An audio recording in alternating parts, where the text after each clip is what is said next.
It is noon and we still have folks coming on, but given the full content we have today, why don't we go ahead and get started. Welcome everyone. My name is Nadja Rizika. I'm AFSA's Communications and Outreach Manager. And before we get started, I just wanted to go over a couple of housekeeping items, if you will. One, the layout of the hour's event is that we'll have about 35 minutes of discussion between Ambassador Rubin and Ms. Schrayer, our guest. And then we'll have about 20 minutes for question and answers from the audience. Please feel free to type your questions into the chat box at any moment throughout the discussion. And where relevant, please do add whether the question is directed towards Ambassador Rubin or Ms. Schrayer. And then when we get to the Q&A portion, I will then read those questions out loud. Two other reminders that I wanted to add. One is that this event is being recorded. So we will include the link after we finish today. We'll put it on our website, but we'll also send it around to everyone who registered. So if you know someone who wanted to come today but couldn't, please feel free to share that link, the recording link, with them. Finally, you'll notice that the video and the microphones are turned off for this event. It's just, given how many of us are going to be online, it's just going to give for a smoother, cleaner look. So with that, I would like to introduce our AFSA President, Ambassador Eric Rubin, to get us started. Ambassador Rubin. Thank you very much, Nadia, and welcome everybody. It's so great to see so many familiar names and faces, and also such a terrific turnout for our inaugural event of this season and of this series. It's been quite a year, I know, and we at AFSA are trying to do our part to keep the discussion going on all the challenges facing our country and the world and our profession of diplomacy through all the difficult challenges that we've had to navigate together. And hopefully, with spring upon us today here in Washington, both literally and figuratively, we hope that we're moving into a period where we can begin again to get together and address some of the many very important questions that are urgently needing attention. Let me just say that Inside Diplomacy is our new virtual series that explores national security issues as they relate to the Foreign Service, to our profession as diplomats. And the topic of this discussion, as you've seen in the flyer, is the future of US global leadership, which we believe is always an important question, but right now especially important given what we and the world have been through, given the change in administration and the change in focus in our official foreign policy, but also the change in, I think, the dialogue and the discussion about the role of the United States in the world, the role of US leadership. There's a question about the validity and legitimacy of US leadership that's out there that we're joining in the discussion on. The importance of US leadership. Those of us, I think, who represent the United States as our profession, I think I speak for most, if not all of us, in saying that the question is not whether the US should be a leader in the world. And I say a leader, not the leader, not the only leader, but a leader, an important leader. And I think I do speak for most, if not all of us, in saying we must and we should, but then the question becomes how. So this really is an important topic to discuss. And we are very, very lucky and grateful to have Liz Schrayer here today as our first guest speaker in this discussion series. Liz is the President CEO of the US Global Leadership Coalition, Usglc, which many of you know, which is a broad-based coalition of over 500 businesses and NGOs that advocates for strong US global leadership through development and diplomacy. Under Liz's leadership, Usglc has grown to a nationwide network in all 50 states, and has a bipartisan advisory council chaired by former Secretary of State and Chairman of the Joint Chiefs, General Colin Powell, which includes virtually every living former Secretary of State, and a National Security Advisory Council that is composed of over 200 retired four-star generals and admirals. And Liz, in addition, currently serves on the U.S. International Development Finance Corporation's Development Advisory Council, USAID's Advisory Committee on Voluntary Foreign Aid, as well as multiple advisory boards and committees for the University of Michigan, including the Ford School of Public Policy. She's a member of the Council on Foreign Relations, and she is a very visible and important voice in Washington for the importance of U.S. engagement, for the importance of funding U.S. engagement, for the importance of devoting adequate resources to foreign affairs and foreign assistance. And she leads what is almost certainly the leading bipartisan, nonpartisan voice for U.S. foreign engagement, diplomatic engagement, and foreign assistance in Washington. So we are very, very lucky to have Liz here today as our first guest speaker in this series. And we are very, very glad that the magic of Zoom enables us to share this with folks all across the world. And we have folks signed up from all across the world, which is wonderful. So let me say again how grateful we are to have Liz, and turn it over to Liz for a few welcoming remarks. Thank you. Well, first, Eric, I am so thrilled and I'm so honored to be here with you, with AFSA. Congratulations on this inaugural series, and to be the first, wow, I'm honored. And when you asked me, I said yes immediately, so that I could really come here to say thank you. And thank you to you, thank you to the Foreign Service Association, to each of you who have made a difference in the world. I think your opening remarks kind of say, speak to say everything. With the world needs our diplomats, our foreign service right now more than at any other time. I have to tell you that this is a moment of great reflection, I think, for all of us. The 1 year mark of when the WHO declared the COVID-19 as a global pandemic. And I've been thinking a lot because yesterday, a year ago yesterday, was the last time I was in a public event. And I remember it very, very succinctly in my mind because I was testifying on Capitol Hill. And the reason I was thinking about it is that my testimony, I had thought about it a lot. And it's so relevant for our conversation about where is U.S. global leadership, and I'm sure, Eric, we're going to get into in the conversation. And I went to my office once this whole year for 10 minutes to just grab some things, and I grabbed something. I hope I'll show you. But here's my testimony. After the last 3 years of being kind of on the defensive, I felt like it was time to go on the defensive. So my testimony was, I did this chart, and I don't know, Eric, you'll have to tell me if you can see this. I don't know if you can see it a little bit, but you can see. Yes, you we can. it. Okay. So the arrow at the top with that, where that chart is, what it is that's the high water mark in 1985 at the height of the Cold War. So I see Ambassador Newman and Countryman and a couple of my friends, Ambassador Lidd on the call. And so I don't know where in the world you were then, but that was the high watermark of when we were spending in international relations, what we were spending in the world. And that arrow down there, that was where we were in March 10th, 2020. We were spending half of what we were at the high water mark of the whole world. And I said to the members of Congress, there is no way you can convince me that we are half as challenged in the world of what we were in the height of Cold War. And we don't even know where this thing called coronavirus, which is what the word that we were using at the time, where it's going to take us. And I think it's time to reverse the trend. That afternoon, Capitol Hill closed down for public to go into that afternoon. And then the next day, obviously, we know it was called a global pandemic. So I look forward to a conversation with you, Eric, today about how the global pandemic impacted our fellow citizens and what it means in terms of the conversation we're going to have. Thank you so much, Liz. And let me also say to our members on this call, your dues, your membership enables us to do events like this. We're very grateful for that.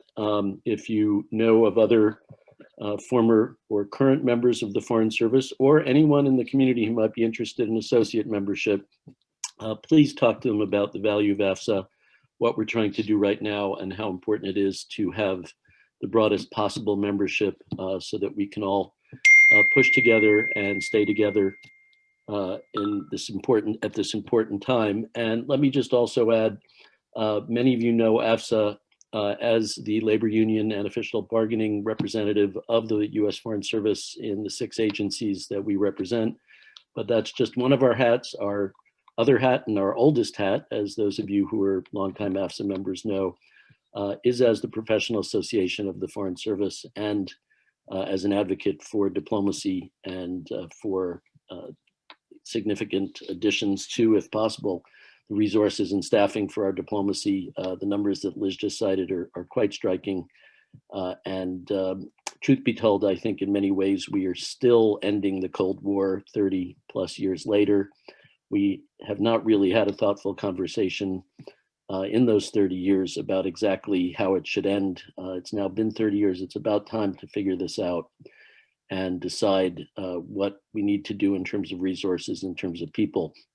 And it's a small data point, but many of you already heard this, and it's been mentioned in congressional testimony. For the first time since World War II, we are no longer the leading diplomatic service in the world. We're number 2 behind China, which has more embassies and consulates and more diplomats serving overseas. The difference is small. The numbers aren't that much greater, but it's an important data point. And the question is being number 2 good enough? Can we afford to do better? And of course, the answer is yes, we can if we choose to. So that's why this is such an important discussion right now, and such an important inflection point really with the new administration and democratic control of both houses, which means for the first time in quite some time, we have one party in control of both houses of Congress and the executive branch. So let's have a really good discussion on this. And what we'd like to do is start out with some questions we've already received for discussion. And I'll pose 3 of these questions to Liz, follow up with possibly some short comments of my own. And then once we address the 3 questions we've received, we're going to open it up to questions in chat. And Nadia will read the questions we get, and we'll take as many of them as we can in the time that we have. And really want to encourage you to submit questions in advance so that we're ready to go after we answer the initial 3 questions. So the first question that we've received, and it's a good one, is based on recent surveys we've seen, including that of the Chicago Council on Global Affairs. Americans seem to be in general agreement on the need to re-engage globally. But it is now a different international stage and world order that we face. The result of devastating impacts of the pandemic, as well as years of American retrenchment from the global table. What does the new world mean for American global engagement, and how do we change our approach? Liz, I'd welcome your thoughts on that. Yeah, it's a really important question, and maybe I'll pick off on what I was just saying, pick up from what I was just saying before, because after that testimony, so we were all ready to go big, so we were all ready to do this campaign of reverse the trend. And so I look back and I'll share some polling that we did and how that impacted. So, how did the global pandemic impact our fellow citizens? This catastrophic event, heartbreaking loss of life, this economic hardship. And did it impact our fellow citizens to say we need to lean in and engage more in the world or turn inward? And so a couple of things I would share with you, Eric, is on one hand, the pandemic is clearly a wake-up call, that the global pandemic is this ultimate reminder that we're interconnected in the world, that literally an infectious disease can travel 36 hours to our doorstep and impact everybody's life. And so in the spring of last year, the Usglc went out, and we along with lots of people, we were asking very specific questions in some opinion research, some of which was public, some of which it wasn't, but to ask what was the shift that took place in attitudes, because we knew there was a shift, but how much of it? And I was astounded at how dramatic the shift was. Literally over 95% of Americans said responded positively to that it was important for the US to work with other countries to fight diseases that could spread globally. Over 80% said we need to have a global response. It was critical to America's safety. We even saw numbers over 80% that said we should be spending resources to help fragile and weak countries with help fragile and weak health systems to respond to the pandemic. So in the spring, Americans were already understanding this interconnectedness to the global pandemic. Now, over time, the weariness sets in, the fear sets in, the real pain, the real needs, of course, connected. We're seeing this turning inward in every country. And I think the most dramatic that we see is in what we've seen lots of articles written on vaccine nationalism, I think is the most common terminology. So in the fall, we went back into the field to try to understand what we did a lot of focus groups, and what I call is Americans having two, kind of what some might call is these two opinions and attitudes that you say, how can you hold both? But people have really strong opinions that one might say are diametrically opposed, but I don't think they are. They feel really strongly we should engage in the world, and really strongly that we have to take care of needs at home. And I literally saw people answer questions, the same person answer questions back to back to back. And so here's my conclusion on this. And the Chicago Council and Pew poll and our own polling shows the same thing. There is a very, very small number of Americans that we would call collectively the terminology isolationists. One of our pollsters we worked with was, same pollster that worked with the President Trump in his reelect, and he even said to me that what he would call the Pat Buchanan, the isolation views. There's less than 10% of those really strongly dug in on that. The vast majority of Americans want the US to play a role in the world. But here's three things to really get our heads around which gets to your question about what's the person's question about what's the right approach.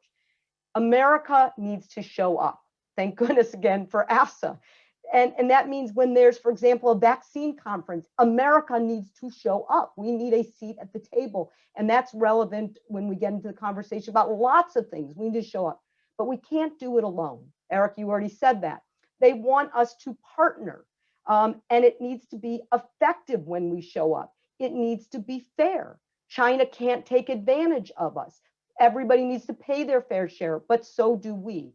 So I think there is a whole range, and we can talk about messaging, but the opportunity to connect with our fellow citizens, the door is wide open, but we need to do it in a way that makes sense to people who are feeling great pain, great suffering, great fear, want to get back our economy, our health, our security. And so how we engage in the world is very important to people, as you said earlier. Thank you so much, Liz. And yeah, that is really, I think, the most important point is we have to show up, and showing up doesn't mean we can't address domestic challenges and problems, of which there are many, but trying to make the case, which has been made at many times over the past century in our country with varying degrees of success, that engagement in the world directly affects our ability to address those domestic problems and challenges, that our prosperity cannot be taken in isolation from the rest of the world, nor can our security.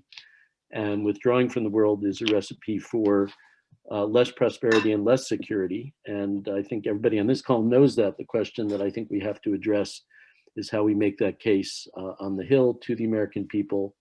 And one of the challenges I think we face is, in previous generations, it was possible for presidents and advocates and journalists and others to literally address the American people through the medium of television in the era since World War II, in the days when one channel could sometimes have 50 or 60 million viewers for one program or one broadcast, and those days are over. So it's much harder to actually, despite ironically increased communications, to address the American people and make this case. And that means we have to do it through multiple means and multiple approaches. But it's more important, I think, now than ever. And we don't have the easy justifications of the Cold War. We don't even have the easy justifications of the post 9/11 period, where the threat of terrorism and other things, I think, was a motivating factor. But the threats are real, and the consequences of inaction and lack of adequate resources and engagement are as serious as they've ever been. So thank you, Liz. And let me turn to the second question we received. It reads, one of the critical discussions now is how to shape our foreign policy in a way that connects to and supports all Americans. Based on the discussions and surveys that USGLC has been doing, what are your thoughts on how to communicate the benefits of foreign policy and international engagement to American families? How can we emphasize that US tax dollars are best used when diplomacy is at the center of our foreign policy? Another critical question, and as I think, Eric, connecting to the American people about diplomacy, about the great work of the Foreign Service, about development is kind of my life's work. And I always say, I'm not just poll testing, I'm road testing. And normally I'm literally on the road, and your predecessor, Barbara Stevenson, used to travel, and I hope you'll come traveling with me once we get on the road, but we'll do it virtually for now. And as you said in my introduction, USGLC is in 50 states, and we're really active in about 35 kind of purple states, and it's grounded in America. And part of the core of our work is we have these state advisory councils, and I'm really pleased that over 100 foreign service officers are members of those advisory councils, about 25 former ambassadors. And what we do really answers this question is we meet with, last election cycle, we met with over 300 candidates running for office. We hold town hall meetings with members of Congress. And typically, I've gone to hundreds and hundreds of these. And that's where I learn a lot, this question of what works and what's the stickiness. Now we're doing it virtually. And I learn a lot there, but it's really when I go out and travel, and we used to, be on the stage in a way, and we finally got to the point, whereas grounded in these conversations, and a lot of them have been at community colleges, and and a lot of them we do in the heartland. I'm from the Midwest, and as much as I love going back to my home community, and it's all about messenger and message. And message, it's around these three, it's still around the same three-legged stool that when I started this 25 years ago. Values of America, our security, and right now, if we can't connect to the economics, that is the whole game. And I'll give you a couple examples of kind of how the connection has to be. I remember going into, Appleton, Wisconsin, or Kalamazoo, Michigan, and with members of Congress, and some of these have been economically depressed or stressed communities, but when members of Congress meet with their constituents and they talk about how important exports are to their livelihoods, or they see a community college that have international students, and you give them a platform with people and validators that they know and they trust. Those messages really, really matter. I remember being with a member of Congress who is who talked about their travels overseas, and frankly meeting with ambassadors at the embassies overseas, and how much they make a difference for American citizens. There was a mayor, I'll tell you who it is because it's public, mayor of Dayton yesterday created Dayton's Global Engagement Day. Why? Because it matters to her. Dayton is a great international city, and the Dayton Peace Accords obviously are well known. Dayton's had over 7,000 Peace Corps volunteers in its history, in the 60-year history of Peace Corps. Big international students, 30,000 citizens of Dayton, their jobs are connected, export. I think mayors are going to be doing this all over the country. And the last connecting point that I would say, you mentioned the new administration, and I think this is the future of the messaging. On Monday of this week, some of you might have participated to watch an interview I did. It was International Women's Day, but an interview I did with the new National Security Advisor, Jake Sullivan. And some of you, I'm sure you're all tuned in, but watch that that the President Biden and Jake Sullivan, they're talking about their foreign policy is that the American middle class is is the center of their foreign policy. So think about that messaging. American middle class is the center of the foreign policy. So our event, and this gets to what Jake said in the interview, was the launch of something called Report on Reports. Every 4 years, we read all the think tank reports. We read 120 think tank reports to not find out what's different, but to actually find out if there's consensus. And there's a ton of consensus. We looked at 6 global challenges, from the global pandemic to the rise of authoritarian, and we try to highlight what actually there's agreement on, a wide range of political spectrum of who we look at. And that tends to be the jumping off point that we try to get Congress and the administration to look at. We're really pleased that over the last decade that we've been doing it, there's been 50 bipartisan bills that we think some of them have come out of this, and you should be happy. A lot of the agreement is around increasing diplomats in the Foreign Service, so good on that. But the point that I want to make is this is my last point. Every question I asked Jake, and you can look at the interview, but he kept tying the solutions back to that they have to connect to the health and economic recovery of the American people. It has to come back to advancing our interests in the global economic competition. So when we think about messaging, first of all, I agree with them. That's right. That's what it should be. That, you know, that you all have been out there in the world. Of course, that's what this is about. It's about that's why I always viewed America first. America first includes engagement in the world. Of course it does. And that's what I think is the answer to my earlier point about these dual views. It is all connected to this is about our American interests. And that's what I see in my travels. Thanks, Liz. Yeah, I definitely was thinking of making the same point about America first. It's not a term that I like because of the historical Me too. References, but the important point is, at the end of the day, yes. I mean, we put our country first, but that's also because we believe our country can make a difference in the world, and has and does, even if it hasn't always done the right thing, and it certainly hasn't. But without us, the things are not going to be better. That is something I'm convinced of. The other point I would make is we've just got to get away from what I would say is the increasing notion that engagement with the world is some form of charity, that we do it because it's nice of us to help all the people who aren't as lucky as we are, or as secure and prosperous as we are. And increasingly, we're realizing, and President Biden has been very insistent on this, that this is about leveraging coalitions and alliances and friendships to achieve our goals that we can't in this current world achieve by going alone. And I think the past 4 years have definitely shown that. It's not about charity. It's not about altruism per se, although those are wonderful attributes. It's about defending our own interests by being in the arena, and by funding our engagement with the resources that we really do have. It's not a question of not being able to afford this. It's a question of how we spend our money and what our priorities are. So the good news, I would say, and this is partly thanks to all the efforts that Usglc has done first and foremost, is we still have more or less a bipartisan consensus on US engagement. That was reflected in the utter rejection of the Trump administration's budgets for 4 years in a row, both when the Republicans controlled both chambers of Congress, and also then when the Democrats took the House, but the Republicans still had the Senate.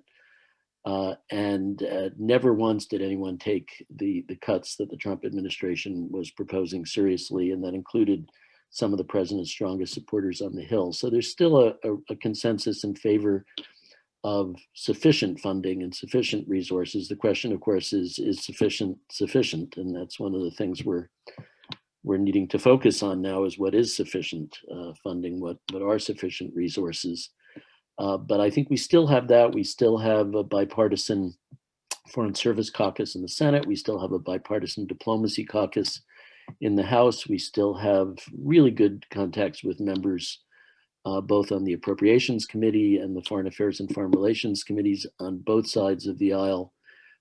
And I think we have an opportunity, and we need to use it to build on that.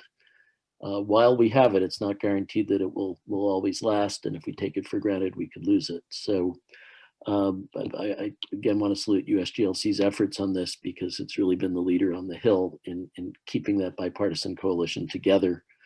Not obviously not on every single issue, but we would not honestly. On the big issues, Yeah. there really was bipartisan support, certainly on resources, but you don't get a decade of 50 bills in this bipartisan space. And even when there was, I agree with you, Eric, even when there was a complete rejection on the cuts to the budget, there were bipartisan support on policy issues, on women economic empowerment, on Global Fragility Act, on the Build Act, on development finance. So on a number of areas there were. Thank you. So our third question sort of has partly already been answered, but I'll ask it and we can address it briefly if there are more things to say about it. But it is, after years of neglect, particularly of diplomacy, what needs to be done to build our capacity to be back at the head of the global table?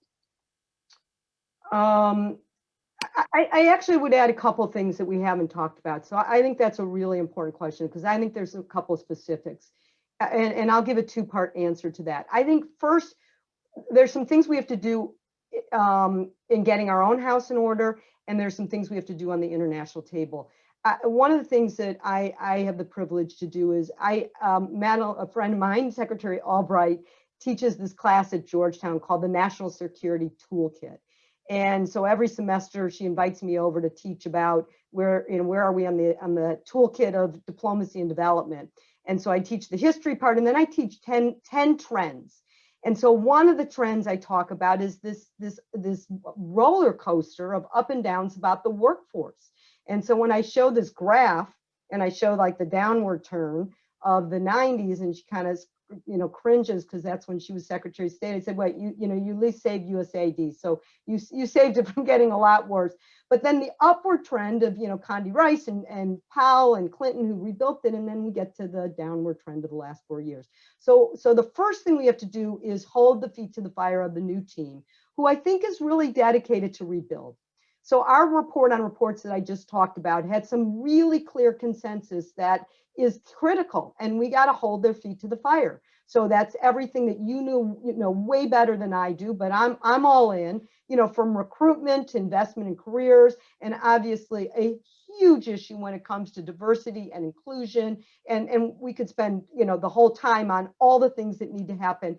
And I think the people they're bringing in are really committed to it. And I think some of the first steps have bode well. The fact that President Biden's first agency visit, where did he go? He went to State Department, and he said, he keeps saying it, the premier tool of our foreign policy is diplomacy. So, I think they're really committed to it. I think that Secretary Blinken, the fact that he's creating a chief diversity officer, and I believe it's going to be a person of great significance that reports directly to him is significant, and that he's committed to, as he says, quote, ensuring that the face of America looks like America to the world is important. So I think these are big things that we need to hold them accountable to, but I think they're really committed. The big question will be resources, and we can talk about that, but that's our house. And the last part is, but how do we show up to the world?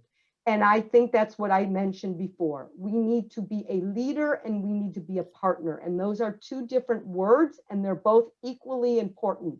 So as I said, the polling shows that's what the American people want, and that means both.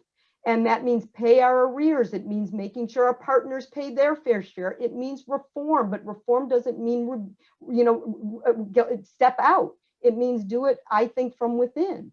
But to do it.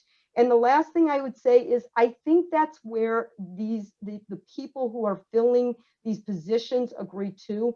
In October, right before the election, I did interviews, public interviews, with someone from each campaign, Brian Hook represented the Trump administration, and Tony Blinken represented the Biden administration. And Tony Blinken, obviously now Secretary of State, we didn't know that at the time, but I asked him what the priorities would be. And he used those two words. Those were words we were using before, but lo and behold, they did too. And he said, if we don't lead and we don't partner, somebody else will either fill it that doesn't have our values and we won't like that, or no one will fill it and there's chaos. And both of those are bad scenarios for the US. So I think we, again, hold them accountable to both those parts, getting our house in order and making sure we put back that decline that I talked about, that's been the roller coaster. I'm all in. And second, making sure we show up and we show up the right way. Thanks, Liz. I would add, I strongly agree that we have an administration coming in that I think understands all of this and has already made very clear publicly that there's a commitment to pursuing the vision of working with allies and partners, re-engaging, leading when we can, partnering when we can. I think it's really important to make sure that there is constant engagement and honestly a little pressure, just because this is a time, as all times are, but especially now, of competing priorities. And the administration needs to hear and know that there's a strong constituency for this. It is, I think, where their inclinations are going anyway, which is great, but there's so much on the plate and so much to be done. And this is a point also for the Hill that we have to consistently make with members on both sides and their staffs. So that's really important. The second thing that I think is critically important, and this is on the administration, is they've got to get senior officials in place and they've got to get ambassadors out to the field. We have a situation now where, if our initial count is correct, a majority of our ambassadorships are vacant at the moment, a majority, more than half. It's quite possible, as one of my colleagues said, that no country in the history of the world has ever had more than half of its ambassadorships vacant at any one time except us. And there are reasons for this. We know what they are. This is a transition year, but the world notices, and it's great practice for our DCMs to be chargés for a long time, and it's good for their careers frequently. But we need ambassadors in the field, and here we need confirmed not just cabinet secretaries, but deputy cabinet secretaries, undersecretaries, assistant secretaries. Those nominations are moving slowly. I understand the reasons. They've got a lot on their plate, but they've got to prioritize this. This is not a Hill problem right now. The Hill is ready to move on hearings. And we've got Democratic committee chairs, and this is really about the White House Personnel Office getting these nominations, many of which have been decided on, but they've got to get them to the Hill so that we can get these people confirmed. And this is coming up again and again now as we confront critical issues, not just in our overseas diplomacy, but in how we structure ourselves here, including critical issues like diversity in the Foreign Service, which is a crisis in many respects, that we just can't deal with it until we've got senior officials in place. So that's a pitch we're making. They certainly know it. I don't think we need to make that pitch to people like Secretary Blinken. I'm sure this is the top of his agenda as well. But the White House has a lot on its plate, but this needs to be a priority, I think. And I'm hopeful, but it is already almost the middle of March. So I think we just need to see rapid progress, because to lose most of the first year, which happens too often in our system, is obviously not good, especially at a time like this. The last question we took in advance, and I would encourage people to start populating the chat with your questions once we finish this initial set. Please let us know if you have questions for Liz, first and foremost, but also for me about anything, really. But the last question we took in advance was also related to this discussion we're having already, and it is, as the new administration and Congress settle in, what are the top priorities that they're focused on, and what should we focus on to ensure a better future for all? Well, I'm going to take the second half. What should they focus on next? I think we probably read the paper enough to know what they're focused on. We've been focused on at Usglc is, I don't know how you can solve a global pandemic without a global response. So that's been our voice. When COVID hit, we immediately looked at trying to understand what the US government's global emergency response has been. I think many of you probably know that we focused on identifying what those needs needed to be. We called for a $20 billion emergency response. We're almost at, signing today or tomorrow will be the $1.9 trillion bill. Once that is signed, we will be pretty close to that 20 billion, just shy of that 20 billion marker that we identified early on. So we're, there are enormous needs out there, investing in global health, the vaccine distribution, the mitigation of the destabilizing humanitarian crisis that has been caused by this, and the need for state and USAID operations are all part of that. So where we are turning to next, and this has been bipartisan. It goes back to your point, Erica, bipartisan. So what we are turning to next is that these emergency needs are turning into continuing needs. This is not dissimilar, that you all know better than anyone as to what happened in the OCO account. So OCO. So that was after the Afghanistan and Iraq war. There were these emergency needs that were created offline on the budget. That eventually they're no longer emergency, they're part of base funding. So we're trying to analyze what are those current and future needs that are part of the pandemic exposed weaknesses in the global health system that are mitigating against refugee, famine, climate. What are the operational needs? And so you will hear very, very soon, probably within the next week, our analysis of the needs assessments that are going to be both in the global health, the humanitarian, the pandemic response. I do believe that part of this is going to be the need assessment of the foreign service needs that are going to be a significant increase that we believe is going to be needed to meet the needs of the American people. Thanks, Liz. And just to let folks know, some of our members have already seen some of our advocacy on this. We feel very strongly that it's a critical moment to ask for more people and more resources. And we're aiming at a rough figure, and it's just because it's good to have round numbers, but we're going to be asking for roughly 1,000 additional positions in the State Department Foreign Service, roughly about 200 to 300 more in the USAID Foreign Service, which has been really hurting.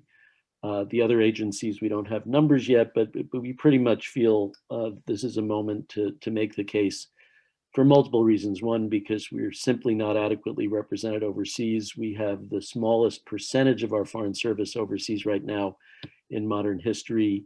We literally have too many people in Washington.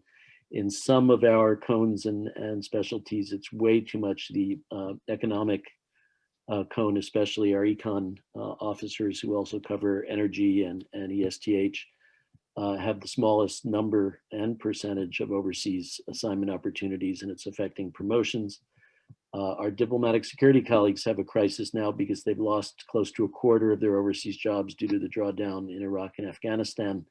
And they're finding it very hard to get overseas assignments at a time when DS is opening new domestic field offices across the country. And while we recognize the need for domestic investigations and security clearance investigations and all of that, people don't join the Foreign Service to live and work in Omaha. And I say that as someone who's spent time in Omaha. It's a lovely city, great people, but it's not a Foreign Service posting that most people seek. And so getting our folks back overseas, getting those jobs and the funding, the FTE from those jobs that were taken out of Afghanistan and Iraq in the past 2 years during the drawdowns, which we supported because those missions were way too big probably always, but especially given the mission now. But none of those jobs have gone back overseas, including to the embassies and consulates they were taken from in the previous decades. So we've got to push for that, and we need more people. We also need to get back to the training float that former Secretary Powell talked about 20 years ago, where professional training and education are part of the career. We think it needs to be a mandatory part of the career the way it is in the military, in that, you know, you should have to have certain amounts of training in order to get promoted to the next level, mandatorily, because people won't do it unless it's mandatory. But we can't require it unless we have the people to do it. We did have a big success in getting the State Department leave without pay for foreign service extended from 1 year to 3 years. So the good news now is if you want to pursue a graduate degree, usually you can take up to 3 years off without pay and benefits and pay for it yourself, which is better than what it used to be, which was that you had to resign from the foreign service and we lost you and all the investment in you. But it's still not good enough. We should be paying for more people to go to graduate school and get degrees and get training. We also should be expanding our in-service training at FSI, including our orientation training. I mean, FSI has seen cutbacks in all of our training, every aspect of it: language, area studies, professional education, our threshold courses for the foreign service. Obviously, the senior seminar is long gone, but all of those short-term courses are now cut back, and A100, the officer orientation course, is now down to 5 weeks, which is ridiculous. It's not possible to cover what needs to be covered in 5 weeks. It probably should be, honestly, in my opinion, at least 3 months, maybe 6 months. You could even usefully fill a year with it, but we'll take it step by step. So that's something we're pushing very hard on, but also on diversity, just to mention that we need headroom in order to experiment and find ways to rapidly deal with the not only lack of diversity, but the decrease in diversity in the Foreign Service, which is a reality. We need additional people and resources and funding. So we're going to be pushing for that. We'll welcome your help with that, the help of some of the other organizations that are participating in this call. So with that, I think it's time to turn to your questions, and let me ask Nadia to take it from here. Thank you, Liz and Eric. Thanks so much for a great discussion. I feel like we could go on for many more hours talking about this.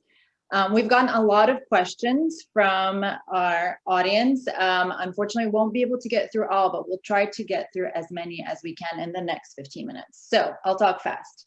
Our first question goes to Ms. Schrayer. And it's the following: we live in a country that is divided politically, but also economically, with large urban economies built on information technology and rural economies dependent on manufacturing, national resources, and agriculture.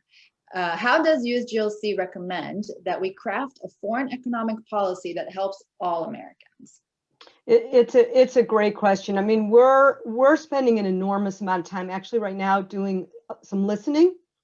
And so we have a listening tour going on throughout the heartland with some of our agricultural business leaders. Cargill is our partner in this, and we're doing smaller Zoom meetings with some mayors and business leaders and state reps from both parties to really, whoever asked this question, I thank you, but to listen with manufacturers and agribusiness leaders.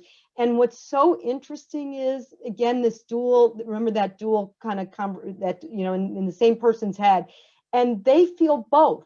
They know we need to be engaged in the world because their economic interests require it. Their manufacturers, their agribusiness requires it. They know the food industry requires it. And so they just want to make sure there's a good return on investment in our engagement in the world. And so what we are learning is not just language, but how to make sure that the policy connects well with the needs of America. And I think that's a lot of where, frankly, Jake Sullivan has talked to me about what sometimes the Democrats missed and sometimes what the Republicans have missed, is that there was just like this disconnect and you can go too far. So what we're trying to do is to make sure both the policy is right, but also the messaging is right. And so our listening tour, I don't want to get out ahead of it, but I'm trying to really learn and learn from the American people. So I don't know if I have all the answers, but I'm really trying to learn about how to be more effective. And members of Congress are really anxious to be part of those conversations. So more and more they are being part of it. Thank you. Eric, did you want to add anything else? No, I think that's great. Thanks. Okay, the next question is, I think, to you. There have been so many reports and suggestions about increasing diversity in the Foreign Service. You both addressed this earlier in the discussion. Can you share specific ideas on how we move forward to increase diversity in the Foreign Service?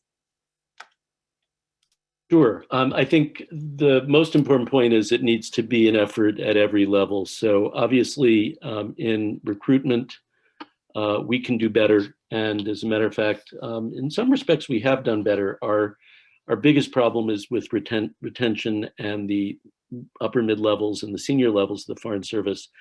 But we have a challenge. We have some very good fellowship programs, the Pickering and Rengel programs, which are currently being expanded and refocused on graduate students and professional level students who are a little bit older than our fellowship participants have been up till now. And they've roughly doubled the numbers, and that's great because these are very good, rigorous programs that bring in fantastic people. Whether we can keep them or not is a secondary question. But the rest of our intake is not diverse, and we're getting very few diversity applicants and then very few successful candidates through the regular exam process for the Foreign Service Officer Corps. Unfortunately, the old Pale, Male, and Yale line is not, thankfully, completely true anymore, but the Pale and Male part, unfortunately, is still too prevalent. And as we go up in the Foreign Service, partly due to attrition, which has worsened in the past 5 years, it is unfortunately the reality. We currently have a situation in the senior Foreign Service where at State, we have 87% of the senior Foreign Service is white and 2/3 are male. And that's literally worse than it was when I joined in 1985, 36 years ago, literally worse. It's not a stretch to say we've gone backwards. So that's partly because of the rapid attrition we've experienced in recent years, and that had a lot to do with the lack of jobs.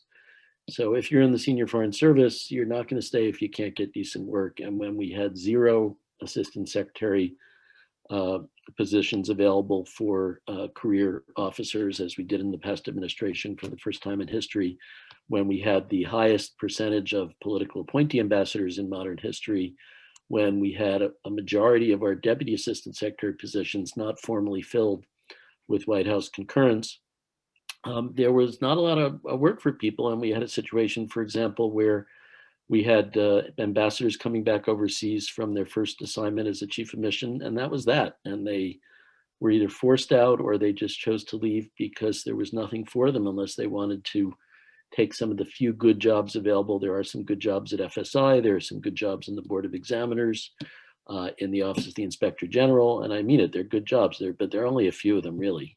So that's something we've got to deal with. The other thing is changing the culture. We've really got to address the fact that a majority of our AFSA members in the survey that we've done with them, who are members of minority groups, have stated very directly that the vast majority of them have experienced discrimination or hostile work environment. Almost literally every one of them knows someone who has. People talk about microaggressions as if they're not important, but some of these things are not very micro, and they affect retention, they affect morale, and that's something we've just got to address. We've got some difficult questions coming up. One of them is mid-level entry, which is being pushed by several important members on the Hill. This is not a new story. We've addressed this before. AFSA has almost always, or always, I think, had concerns about mid-level entry, partly because previous experience has mostly been unsuccessful. But also, this is an example of the kind of question that's hard to address when we're literally dealing with the slowest promotions in modern history. A lot of people who are having to retire, the officers at the FSO2 level, despite being very successful in their careers. Very hard to get overseas assignments now, even harder for tandem couples and for people who have kids that they want to serve overseas with. So this all drives attrition, and we've got to address that as well. And it's all linked with the question of diversity. I think leadership from the top matters. We had a real problem with the previous administration, which sometimes talked the talk, but one of the most devastating things was the cancellation of the diversity training across the government. Suspension, I guess, was the word. And we were quite sure, and Deputy Secretary Began, the previous Deputy Secretary, expressed this publicly, that our training at State was completely in compliance, but it was suspended anyway. That's passed. We're getting back to that. We're looking at ways to engage. The Secretary has created the position of a senior advisor on diversity and inclusion, hasn't been filled yet. So it's got to be a multifaceted approach, but we've also got to make sure that people feel welcome, and that there's not a stereotypical image of what the Foreign Service is. And unfortunately, there's still more of that than we would like. Thank you for that.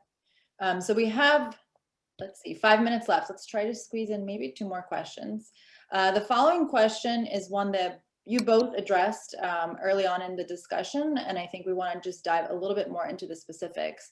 As we talk about re-engaging and getting back to the, in quotes, head of the table, do we in fact want to be back at the head of the table, or do we foresee a different shape to our global role? Liz? I think that this is, it's going to be, I think what the new equation is a little of both. You know, is it an oval table? Is that what it's going to be? And there's no real head of the table anymore. I think it was so interesting at the combination of Munich and the G7, which were all in the same week. And you had Macron saying, well, not so fast. And Merkel, you know, not so fast. And it's not just that, oh, there's a switch. And are we really going to trust the American people? And so I think that what we're going to see is this, there's a reason, as I said earlier, that this administration is using 2 words together, leadership and partnership. And I think that's where the American people are and want.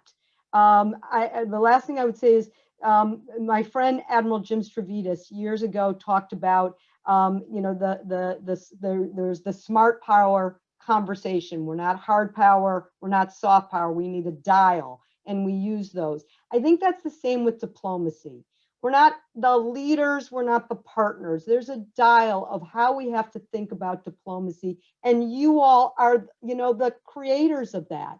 Is how you have to think about when do you lead and when do you partner, and how you use that dial to think about. And America has to think about how you use those tools effectively. And I think that is the answer to our future. Thank you. One last question, and this is for you, Liz, again. Your Dayton example was fantastic. Are there any other examples that come to mind to help Americans understand the importance of global connections in today's world? And I will say, as the readers, that this is a version of a question we've gotten a couple of times. How do we connect that global importance to Americans and help make that case? It is all about localizing. We have our new co-chair of the Usglc is Mayor Steve Benjamin. He is the mayor of Columbia, South Carolina. If you don't know him, you should know him. He's the former chair of the U.S. Conference of Mayors.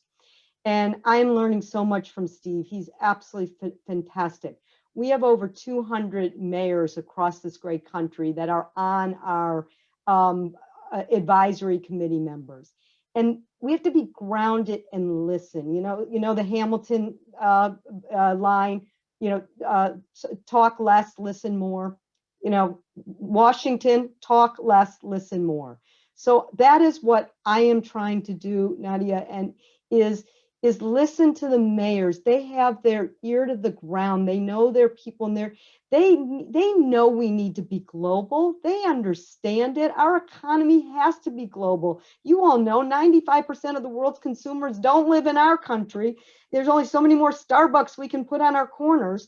So we've got to understand how to, tell the story that we're so passionate about.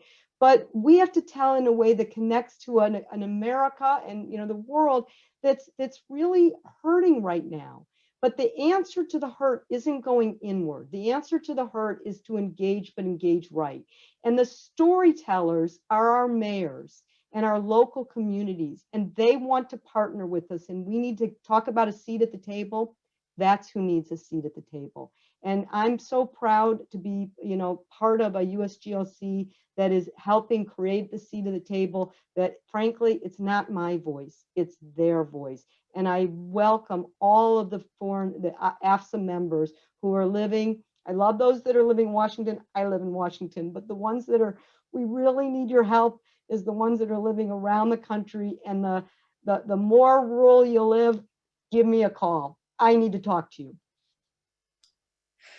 Well, on that note, thank you, Liz and Eric, for such a great discussion. And thank you to everyone for the questions you submitted. We just didn't have time to go through all your fantastic questions.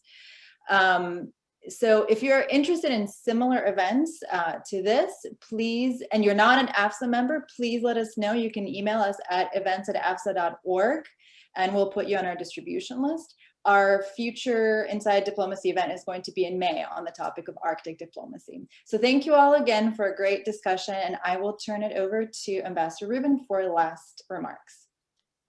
Thank you, Nadia, and thank you, Liz, and thank you to everyone who joined us today. I'm also sorry we couldn't get to more questions, but we want to respect everybody's time. So let me just say also that if you have additional questions you'd like us to address, if you're an AFSA member, please write to us at member@afsa.org. You can use that address for questions about absolutely everything, not just intellectual questions, but also questions about whether you're active duty or retired, benefits questions, legal questions, anything at all. If you're interested in writing letters to the editor or publishing an article in our Foreign Service Journal, which is published 10 times a year, you can write to journal@afsa.org. And despite the fact that we're still teleworking, we hope to be back soon. But in the meantime, we're answering the mail promptly from home and doing as much as we can to keep our efforts going. And I will say the technology has been a godsend in that regard.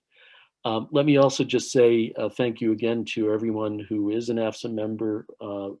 We really appreciate your membership, your solidarity, your support. It makes it possible for us to do what we're doing. This is a critical time.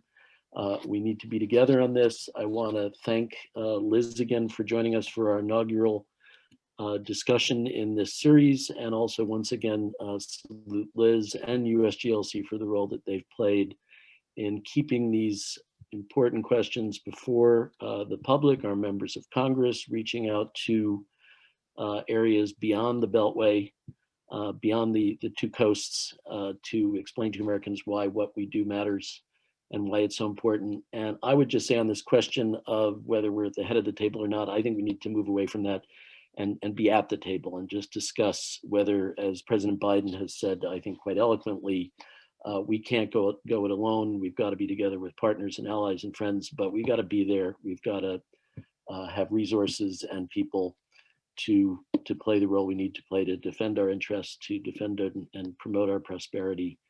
And now more than ever, this is a chance to reboot somewhat and re-engage in this new era. So thank you. I hope you all stay safe, get vaccinated soon if you haven't been already. And thank you again to Liz for kicking off this series, and to everyone for joining us. It's been a pleasure. Thank you, Era, and thank you, AFSA. You guys really make a difference. Proud to be here. All right, thank you, everybody. Stay safe.